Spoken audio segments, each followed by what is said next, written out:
Hello students, हम लोग chapter पढ़े कोण और उनकी माप, एंगल्स एंड देयर मेजर्स। आज की क्लास में हम लोग किसी वृत्त के चाप, त्रिज्या और केंद्र पर बने हुए कोण के बीच के संबंध को देखने वाले हैं। तो मैं यहाँ पैडिंग दे देता हूं। किसी वृत्त के चाप, त्रिज्या तथा केंद्र पर बने कोण के बीच का संबंध, या इन सब के बीच में क्या संबंध है, किसके किसके बीच में, वृत्त के चाप में, उसकी त्रिज्या में और उसके केंद्र पर बने कोण के बीच क्या संबंध है, उसी को देखने वाले हैं। तो यहां पर पहले मैं आपको बता दूं कि इन तीनों में वृत्त की चाप, अगर हम लोग चाप को हम लोग मान लेते हैं L, त्रिज्या मान लेते हैं R और केंद्र पर बना कोण अगर थीटा मान लिया जाए तो हमें निकल के आएगा यहाँ पे थीटा इक्वल टू में L/R। हमें इसी को साबित करके दिखाना है। यहाँ पे लिख देता हूं कि इसमें जहां थीटा का मतलब क्या है, थीटा का मतलब क्या है, यहाँ पर लिख सकते हैं कि वृत्त के केंद्र पर बना कोण, ठीक है। अच्छा, और L का मतलब क्या है, उसके संगत चाप की लंबाई, संगत चाप की लंबाई है ना जी। और यहाँ पर R का मतलब क्या है, वृत्त की त्रिज्या से है, वृत्त की त्रिज्या से। तो चलिए अभी हम लोग इसको पहले साबित करके यहाँ पर देखते हैं, है ना। हम लोग एक वृत्त ले लेते हैं। यहाँ पर ये आपका वृत्त हो गया, इसकी त्रिज्या हम लोग मान लेते हैं कि इसकी त्रिज्या R है, त्रिज्या R है, त्रिज्या हम लोग R ले लेते हैं, ठीक है। यहाँ देते हैं O, यहाँ देते हैं A।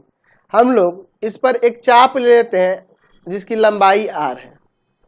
तो चाप और त्रिज्या दोनों समान लंबाई की हो जाएंगी तो केंद्र पर बना कोण 1 रेडियन कहलाएगा, ठीक है।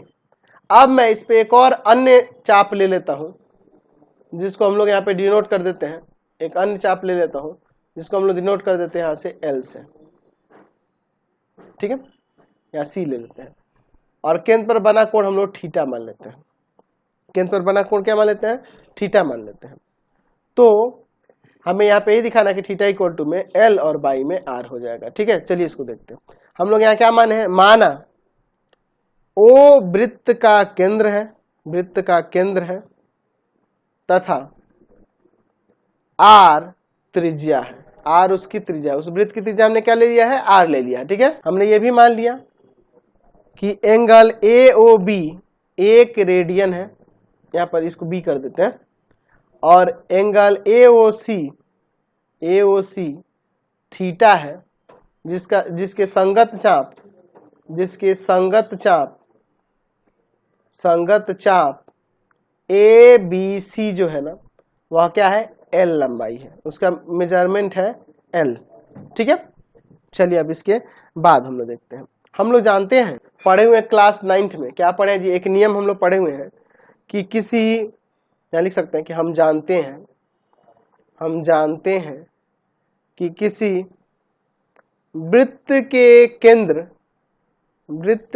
केंद्र पर कोणों की मापों का अनुपात उनके संगत चापों की लंबाई के अनुपात के बराबर होता है, ये हम लोग पढ़े हैं, ठीक है ना जी। तो इसी के अकॉर्डिंग अगर हम लोग यहाँ पर ले लें एंगल AOC बटा में एंगल AOB, तो इसके संगत चाप AOC के साथ संगत चाप L हो जाएगा और AOB के संगत चाप आपका R हो जाएगा, ठीक है। यह जो है एंगल AOC का माप वो थीटा है और ये क्या है, 1 रेडियन है, L बाई में R। तो यहां से थीटा इक्वल टू में निकल के आएगा L/R। यहां थीटा कोण का रेडियन माप होगा, रेडियन माप है, रेडियन माप क्यों है, क्योंकि देखो 1 रेडियन उधर गया तो ये रेडियन में इसको कन्वर्ट कर दिया, तो ये रेडियन में होगा। थीटा जो होगा क्या होगा, रेडियन में होगा, ये याद रखना होगा। तो अगर डिग्री में बदलना होगा तो क्या करेंगे, उस रेडियन को डिग्री में बदलने के लिए 180/π से, जब भी कह देगा कि ये थीटा इक्वल टू L/R पे क्या करेंगे, उसका डिग्री माप में निकालना, तो उसमें सॉल्व करने के बाद 180/π से गुना करके उसे डिग्री माप में आपको कन्वर्ट करना होगा। देखो क्या होगा, कभी कभी जो जैसे अभी देखो मान लीजिए यहाँ पे, ये तो मान लीजिए यहाँ पर चाप इतना दिया गया है, L दिया हुआ है, अगर चाप बहुत ही छोटा दिया गया हो, बहुत ही छोटा, मान लीजिए यहाँ पे मैं एक कंडीशन देता हूं कि यदि चाप की लंबाई बहुत ही छोटी हो,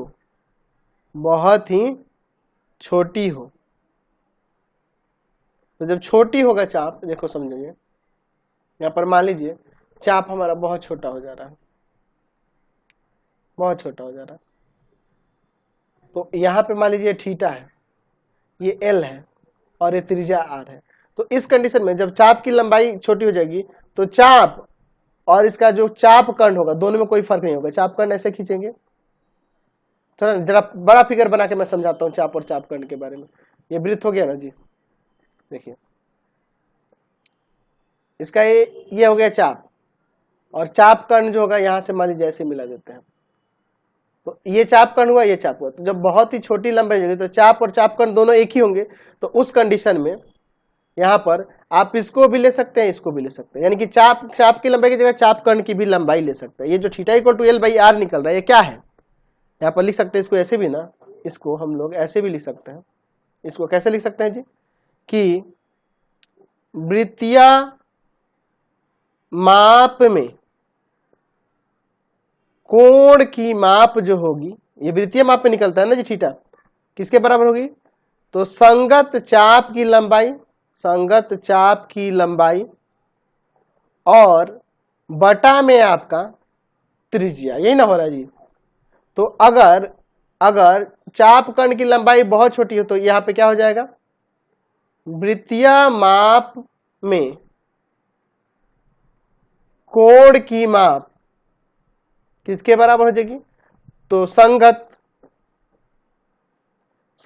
चाप कर्ण या जीवा भी लिख सकते हैं, संगत चाप कर्ण की लंबाई या जीवा की लंबाई और बटा में ये त्रिज्या हो जाएगी। जब बहुत छोटा होगा तो दोनों तो एक ही ना हो जाएगा, इसलिए ये भी हम लोग फॉर्मूला, बट इसको कोई जानने की जरूरत नहीं है, आप यही याद रखना ना फॉर्मूला, ठीक है। थीटा इक्वल टू में L/R, L क्या है, कोण का वृत्तीय माप है, रेडियन में है, ये वृत्तीय यानी कि रेडियन में है, और इक्वल टू में L क्या है, संगत चाप की लंबाई है, और R क्या है, त्रिज्या है, ठीक है ना जी, उस वृत्त की। ये सारी चीजें हमने समझ ली, सारा कंसेप्ट हमारा क्लियर हो गया है ना जी, कोई दिक्कत तो नहीं है। एक काम करते हैं, आज की क्लास में इतना ही रहने देते हैं, अब हम लोग सीधे एक्सरसाइज पे चलेंगे और वहां जो क्वेश्चन दिए गए हैं उनको देखेंगे। तो आज की क्लास में इतना ही रहने देते हैं, नेक्स्ट वीडियो में आगे देखा जाएगा। आपको हमारे 3 चैनलों को सब्सक्राइब कर लेना होगा। पहला है path finder classes Chhapra,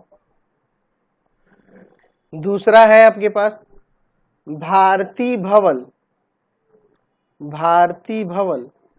Ravikant sir, और तीसरा चैनल है Ravikant sir RD Sharma solution. तीनों चैनलों को सब्सक्राइब कर लेंगे। इससे रिलेटेड वीडियो के लिए सीधे डिस्क्रिप्शन में, इससे रिलेटेड नोट्स के लिए गूगल पे जाकर सर्च करेंगे www.ravikantsir.in, और यहाँ जाकर आप सभी क्लासेस के नोट्स, उनके PDF को डाउनलोड कर सकते हैं, पढ़ सकते हैं। इंस्टाग्राम और फेसबुक में जाकर पाथ फाइंडर क्लासेस छपरा को लाइक एंड फॉलो करना नहीं भूलेंगे। Thanks for watching the video. Comment करके जरूर बताएं कि हमारे चैनल की वीडियोज आप सभी को कैसे लगते हैं। Thanks for watching.